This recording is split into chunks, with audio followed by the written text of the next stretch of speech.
Awesome. Sausage. Kia ora koutou. So, yes, kia ora ko Alex James, software lingua.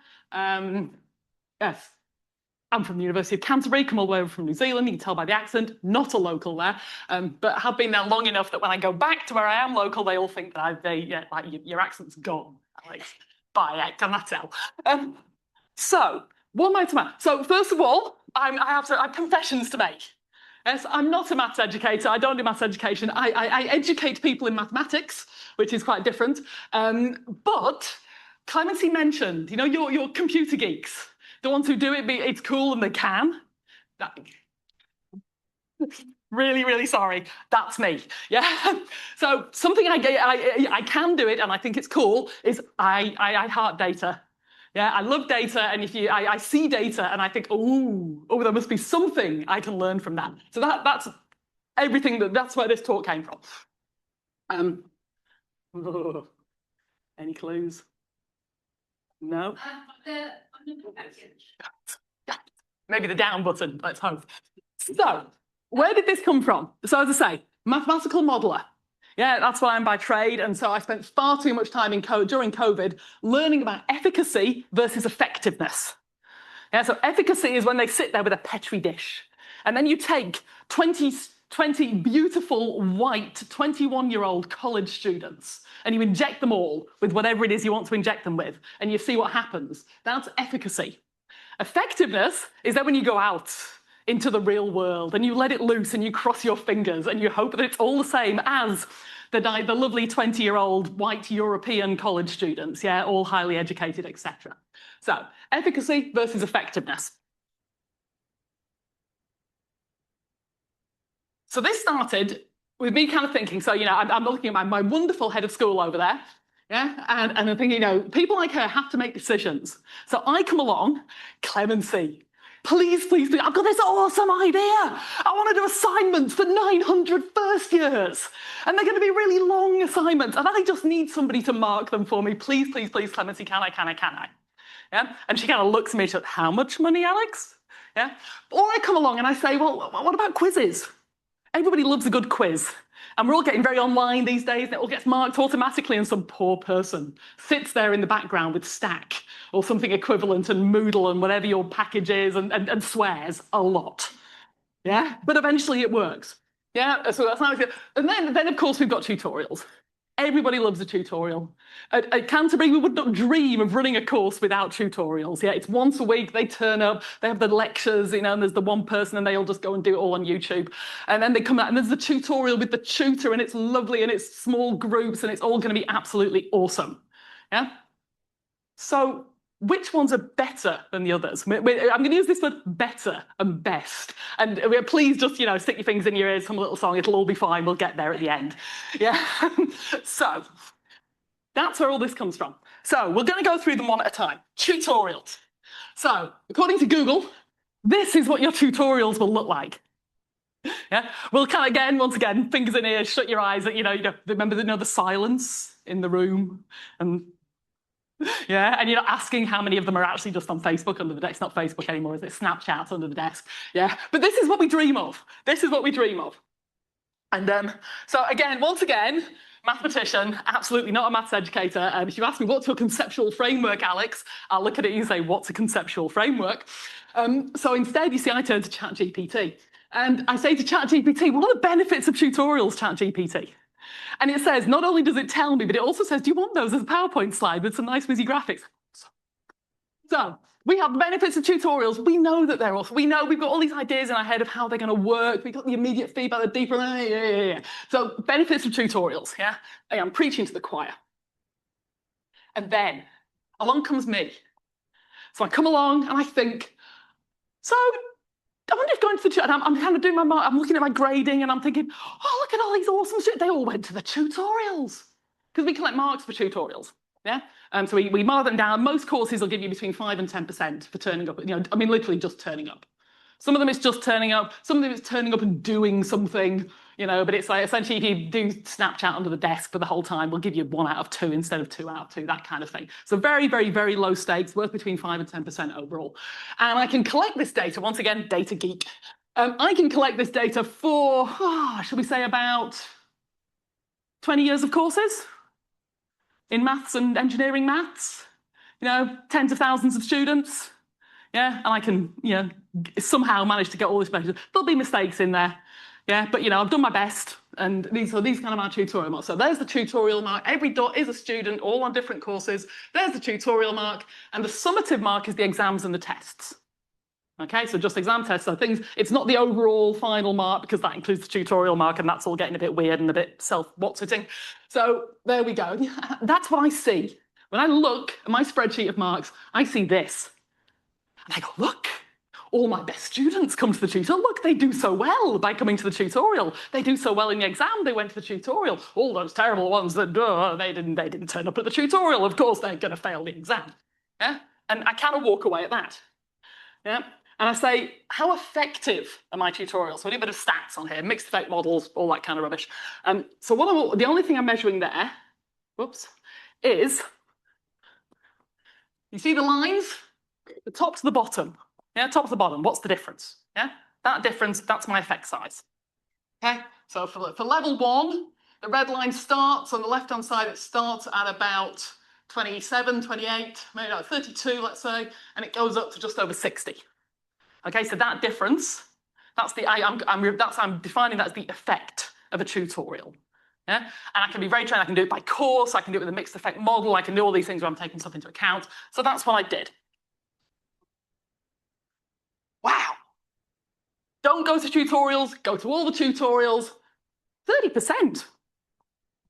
Yeah, 30% difference on your exam mark. Yeah, that's 30 percentage points. Yeah, that takes you from a 40% exam to a 70% exam. That's not bad. Awesome, we say, tutorials, go there. And then we hit ChatGPT again. We say, why are my tutorials so awesome, ChatGPT? And it tells me all about zones of proximal development, which are awesome things to learn about. I'm very good. I don't just do ChatGPT, I read ChatGPT and then I ask it what it means. So I do learn things from my ChatGPT. I feel very proud of myself. I am one of my own students. So it tells me these are active learning, articulation, formative feedback. Awesome. Tutorials, absolutely brilliant. And the thing you notice is they work across all levels. First year to third year, brilliant. Yeah? So I keep going. Quizzes. Once again, ChatGPT, thank you very much. Yeah.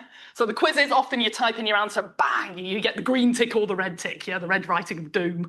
But it tells them immediately how well they've done. Yeah.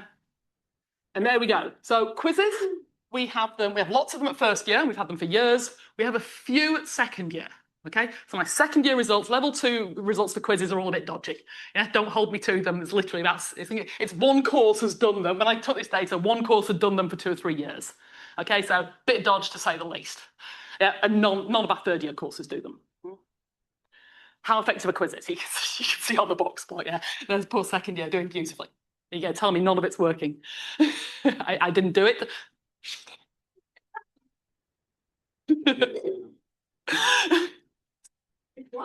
Except she didn't even touch the sound, she just did the PowerPoint for me. They can see your bit, it's me turning on the microphone that's not worked. Yeah, there was just a message coming. So. There we go, brilliant, thank you very much. So quizzes, awesome at first year, yeah, second year, but we know second year's a bit dodge, but let's know about it. So that's how well the quizzes do. Why do they work? Retrieval practice, spaced repetition, we usually do them most weeks. Again, you see all these brilliant reasons why quizzes are going to work. Assignments. This one I really like. I have some big assignments for my third year. I've talked to a couple of people here about my big assignments that I do for my third year. I love big assignments. Yeah, awful to mark. Ask me about my A- school of marking for assignments, and I'll tell you all about it, but not in a public talk. So, assignments. Again, problem solving, research preparation, insight into what they're doing wrong, applying big concepts, all this, and I think it's awesome. Assignments. Well, again, most of my results come before the days of ChatGPT. Okay, most of my literally ChatGPT's only been around for 2 or 3 years. Yeah, I think I downloaded my data about 2 years ago, so I am ChatGPT free, at least in my results, not in the talk. So again, how big is it? How big is that? I should say for assignments, we don't do many assignments at first year. Okay, because when you've got 900 students on your course, the idea of some poor person having to mark all the assignments, yeah, we try and avoid that. So there's less data on first year for assignments. How effective my assignment? Whoa, look at that, a third year. Don't do the assignments, do all the assignments. This is a difference of 45 percentage points. This is huge. Yeah, this is brilliant. Yeah, you know, so I'm like, I'm going to Clemency. I'm like, Clemency, we need to do assignments with the first years. Yeah, we need to, you just got to wear this cost because they're clearly awesome. Yeah, and they're going to improve my exam marks no end. Why are they affected? Yet again, once again, ChatGPT, thank you very much. Which works best? So there we go, that's just comparing them all. Yeah, say assignments, you know, feel free, take pictures of this slide if you want to go to your head of school and say, can I have money for assignment markers, please, because I can't be bothered to do it all myself. Yeah, and there we go. So, the problem is this is where most of us stop. Yeah? We stop at this point because this is what I can see. This, when I look at my spreadsheet of grades, when I draw, we've got lovely software that draws me all sorts of pictures, and this is what it shows me. So this is where I stop. There's a small flaw in the plan. And I know this is a flaw in the plan because I've had very big conversations with one of my deans recently, yeah, about exactly this flaw in the plan. Because good students get good grades. We know that. And I use this term very, very loosely, good students, but we do all know what I'm talking about. Yeah? Again, sorry, not a maths educator. Yeah? So not only do good students do well in the exam, good students also go to tutorials. Good students do quizzes and do really, really well on them. And good students do the assignments and do really, really well on them. Okay? So what you actually have to do is unpick this somehow. So you remember that? That was how big are my effects? Yeah, from tutorials, assignments, quizzes, so on. There they are. What I can do with some very, very simple statistics is I can account for the student's previous grade. And suddenly, it's not nearly as impressive as I thought it was. So probably the worst one on there is the median for quizzes, second 200 level quizzes. If you don't do or do, so you take a B student. Yeah, so I've got Bs in everything I've ever done. There's my Bs, and they come in and they do all the quizzes or they don't do all the quizzes. It's going to make a difference of 7 percentage points overall. Yeah, that's the median, as I say. That's kind of the dodgy one, but this effect is so much smaller. It's simply going to all the tutorials, not going to all the tutorials. Yeah, at third year, it makes a difference of about, you know, just over 10 percentage points on their exam grade, on their exam mark. Yeah, so it still is an effect. It's most definitely an effect. What's absolutely fascinating is when you look carefully and you're right there. It's that one. It's the third year assignment one. Yeah, we have a course that if you do all the assignments, you get 100% on the assignments, you'll do worse on the exam than if you didn't. Yeah, it's noise. Yeah, we'll talk about it. I'll talk right at the end about reasons for that, but it's worth seeing that huge spread across courses. Remember, so those box plots go across all the courses that we've got at that level. Yeah. So this is saying to me, when I, you know, because we are very much, I mean, as my school of maths is excellent. We're as good and as bad as everybody else. We have good practice, we have bad practice, we have all practice, and that is what's coming through in these results. Yeah, this isn't efficacy. This isn't this awesome person who's really interested in maths ed goes in and does a flipped classroom and oh look, all the grades go up. Yeah, this is what happens if you just spread this out. If you just roll this out across a whole bunch of lecturers, some of whom care, some of whom don't give a damn. Yeah, and you'll see suddenly things aren't quite as effective everywhere as you hope that they would be. Yeah, so even though you've got the median, that's the kind of our median tutorial effect is about 15–16%. Yeah, but there are courses where going to the tutorials means nothing. Yeah, and it really isn't affecting their overall exam mark. So yeah, this idea of which is best. So again, bit of statistics gone on in there. The yellow ones are the ones that are, quote, best. Yeah. So at level 1, tutorials bump you up by 0.19, by 19%. So remember, 19 percentage points. Okay, keep remember that it's percentage points on your final exam. Quizzes 23, assignments 26. There's no statistical difference between the quizzes and the assignments. Level 3, it's clearly the assignments are winning out at 27, and at level 2 they're winning out as well. Yeah. So again, the difference between efficacy, this is effectiveness. Yeah. This is the bit I'm going to finish on. I'm almost done. The last thing is define best. So the only thing I've done here is look at how does this, this ongoing assessment, they're not even formative assessments because they're used in so many different ways across so many different courses. They're ongoing assessments. Yeah. So yeah, remember that I've got every tutorial ever, every assignment ever. Yeah. So they're all used in so many different ways. Yeah. So yeah, define best is the question. But again, I still say to you, I know some of our tutorials, I've seen, we all know there are tutorials where all those other awesome things that we expect to go on in tutorials, they're not necessarily happening. Yeah, and if you add to that, this isn't really, it may not be helping their overall grade as well, their exam grade, then you're thinking, what's the point of this? Yeah, and if you're the person with that one who's, the assignments negatively affected the exam grade, yeah, if I went and taught that person and found that course, yeah, to be honest, Clemency, I hate to say this, but don't put money on it, it's your course Math 380. Yeah, because again, you will immediately say to me, well, of course, I know your course, and you'll say, well, my assignment grade's got nothing to do with the exam whatsoever. And you can do awesomely on the exam, it's got absolutely nothing, awesomely on your assignment, it's got nothing to do with the exam. So all that happens as well. Yeah. But what's my moral of this story? The moral of this story is don't just think that having weekly tutorials is going to fix all your problems, because sometimes it does and sometimes it doesn't. Yeah? And I know in this room I'm preaching to the choir, but I know when I say this to my colleagues, and especially colleagues in kind of the wider faculty, I'm not preaching to the choir. Okay. I'd also say, but if you're doing them from other reasons, again, are you being very clear on what those other reasons are and making sure they work, because it may not necessarily be working for you. At that point, I'll stop. Thank you very much.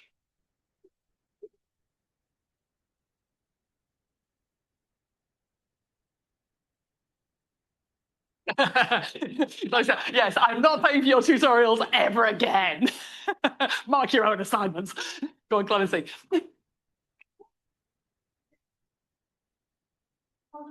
Analogies, things like tutorials, particularly with lecture attendance, although this is the one sort of compulsion that we get students to come on campus to be in a smaller group where at least possibly the aspirations, we know their name and other students, they've been embedded in the community. And maybe that's fixed, right? That's yes. There. Yes. Yeah. But again, I would say I would look across our entire suite of courses and I'd say, how many people have that in their head as their reason for their tutorials? Yeah, or how many people have it as, well, this is just where they practice the material so they'll do better on the exam. Yeah, and again, so I agree with you entirely, that's an awesome reason for tutorials, but it's articulating that reason and making sure that is what we're doing. Yeah. Well. Can I get the slides? You're welcome to them if you think they're useful to you. It's nice, but if I could have in that case, you're welcome to them. For that reason, you're absolutely welcome to them. really unique because people, it's causality with correlation. Yeah. Yeah.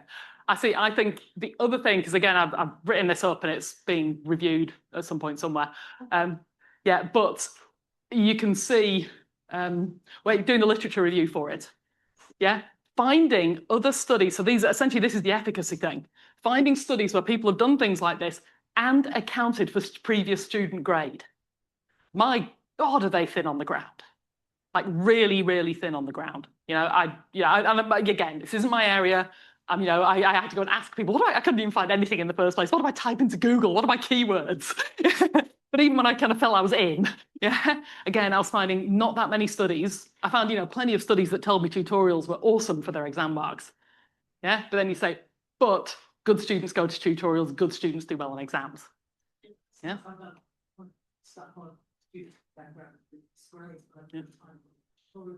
Yeah. Yeah, I think it's something, again, going back to my associate dean comment, my associate dean currently, somebody waved a graph in front of her that said clicks on in Moodle, whatever Blackboard thing you use, clicks on that, the ones who click the most get good grades. Yep, good students click, good students get good grades. It does not mean that clicking is anything to do with student grades. You can, but use their previous grade. Use their previous grade as the predictor and it'll be a way better predictor.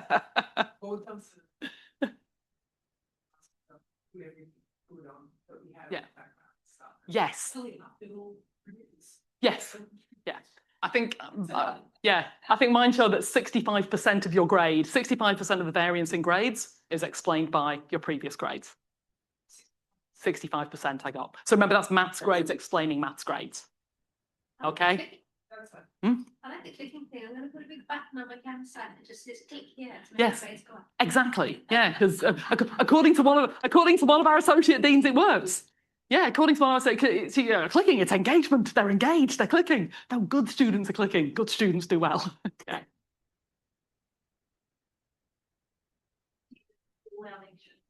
And surprise, comparison of how often they attended lectures. It was almost, straight line, and they're like, oh, I do better if I check out. It's like, well, then it's not just that you don't just look it up, it's the, like you said, it's the fact that it's the good students. Good students do that. Good students do that. It's very, very, it's hard to find studies, including the fact that background isn't. Some do. Not many do. Not many do. I can't believe that we'll put that in something like that. We've done some before, just it's not to publish something. We'll change what we've done without show it. We double the time. Yeah. I saw an awesome talk about somebody who claimed that doing what we call key courses or something, that if you did a maths course or a writing course, you did better at university if you passed the maths course or a writing course. I did the same thing for our entire all our courses at university, and now do you click anything? You can pick science, you can pick history, you say, if you say, I'm conditioning on you passing a course. Yeah. Students who pass that course, pass other courses. It doesn't know which course to pick. I've been teaching Chinese for free for the last couple of years. And they have almost 100% attendance because it's effective. You will be at your lecture. It's quite nice to get a lecture. That's nice for you. It's great. And you realise that they 3/4 are sitting there like this. So they're there, but they're not there. I don't know what lecture we don't have our there's students that are going to go Listen, well, yeah, that's watch online. Yeah. It's really hard to discipline these things. I mean, yes, sometimes we don't do the greatest job things. And also, I think they're getting them in there, making their advices on them. Don't shut up, forcing them to work. We don't collect now whiteboard tutorials, and they're not allowed to. They're forced to work or eat them.